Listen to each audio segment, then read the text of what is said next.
Roblox has been taken over by this silly little thing called brain rot for the past few months. But why? Well, I didn't know either. But while I was thinking about what to make for my next video, I decided to play a game with brain rot. And then the friend I was playing with said, I don't understand why these games get so popular.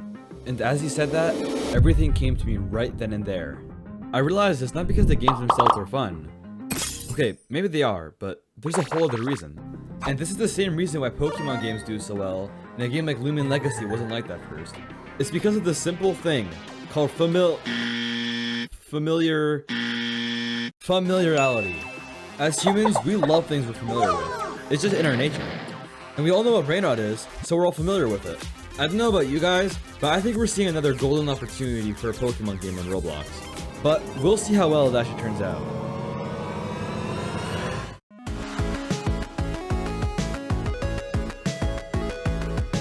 Okay guys, we're here in the studio, but I don't have any plans, so we should probably do that first. I have a lot to do, so this is going to take a lot of planning.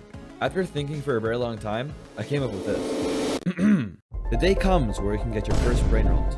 You immediately go to the lab to get your first one. You pick your first brain rot, and after battling your rival, Giuseppe, you learn your parents joined one of the infamous teams, Team Passion. You go to your parents' work, and find out that Team Passion was active in the next town. So it's your time to go there. So that's the idea. Anyways, I brainstormed some names for the game, and decided to go with Roteria. Although if you have a better idea, feel free to comment it. Okay, so now we have a storyline and game name, but we don't have a game. So...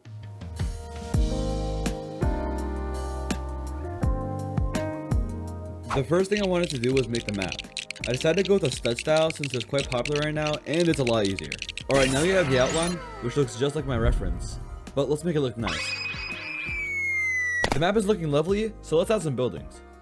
Making these buildings is pretty boring, but you want to know what's not boring? Hitting the subscribe button, because it makes a funny little sound, see? Alright, now you try it. Did I get you? Anyways, I finished up the house, and I think it turned out really nice. Although, I was already feeling some of the limitations of using the stud style, and it was a little frustrating. But I went on, and I made a lab, a battle arena, and a bridge.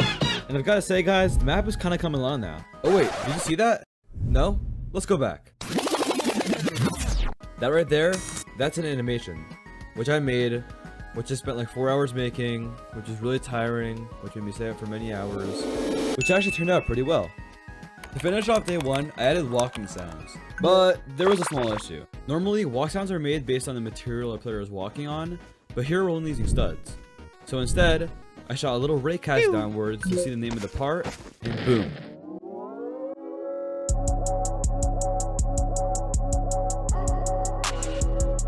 To start off the second day, I made this little work building, which is kind of just for lore, but I mean, it's cool. Okay, but we have a problem. The map is pretty much empty. So let's fix that. And by fixing, I mean making trees, grass, and flowers, bushes, and some rocks. Here they are. Honestly, I'm really proud of myself. These look kind of sick. Lastly, I put all of them around the map with the brush tool and fixed the lighting up a little bit. And now we have this. Guys, this is definitely the best map I've ever made before in Roblox, so let me know what you guys think about it. Okay, the game looks nice now, but we don't even have brain rots yet. And I don't plan on using free models, so it's Blender time.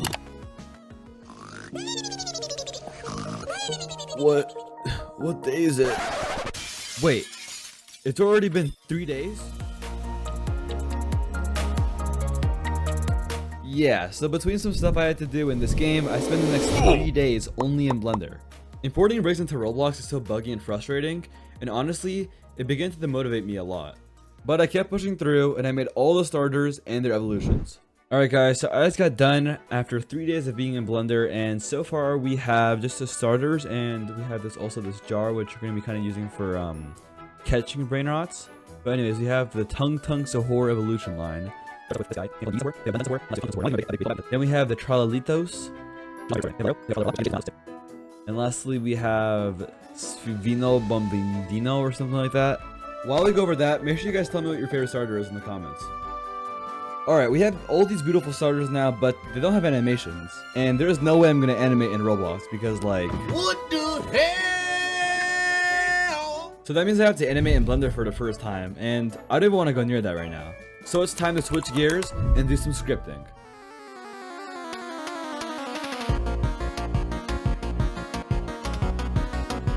Okay, I kind of lied. I actually started by making the UI for the party. Then I made the UI for the boxes too. And lastly, I made the status page or whatever it's called. I made the UI for the menu options on your character rather than on your screen.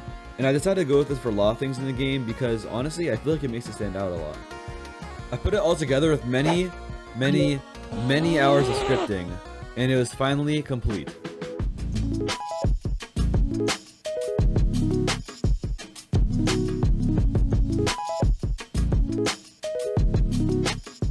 Alright, next up is the encounters, and honestly, I was super excited to make this because Pokemon battles are super fun. And I was enjoying myself, coming up with move names, types, abilities, and other stuff for battle.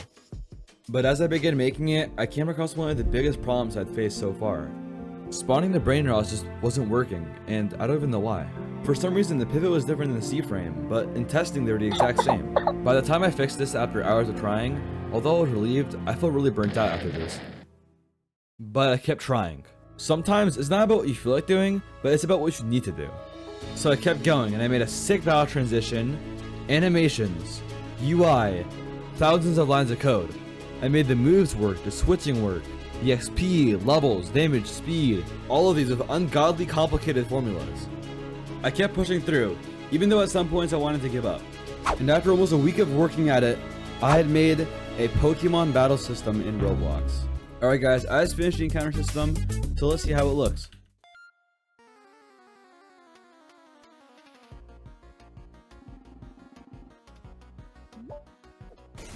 It's a wild Trollolito, guys, and it's shiny.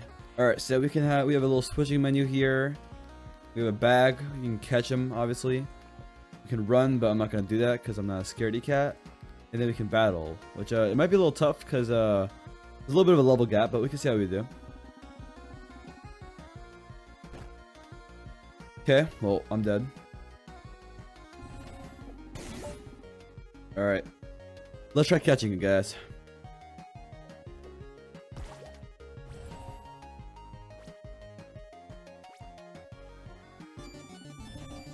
And we caught it.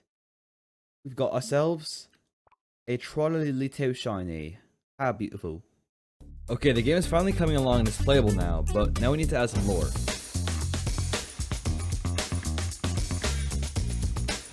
I already know what I want for the early game lore, but now I just need to make it happen. First off, I made the inside of the science building. This is probably where the professor's going to be and also where you get your starters. So yeah, pretty important place. Then I made the inside of the player's house, which I think I might change up a little bit later. I made the icon for my game, so I could also use that for the loading screen too. Then it was time to script all of the cutscene stuff together, and after a very long time, we had the lore begin. But if you want to see it, you should play the game itself. It's in the description. But finish the video first, of course. Last thing I decided to do for part 1 here was to make the icon for the game, and here it is. Feel free to glaze this in the comments. Well, that's pretty much it for this video, guys. This is definitely the hardest game I made on this channel so far, so make sure to subscribe because it really helps out a lot. Anyways, check out part 2 if it's already out, or just check out my other Fighter videos.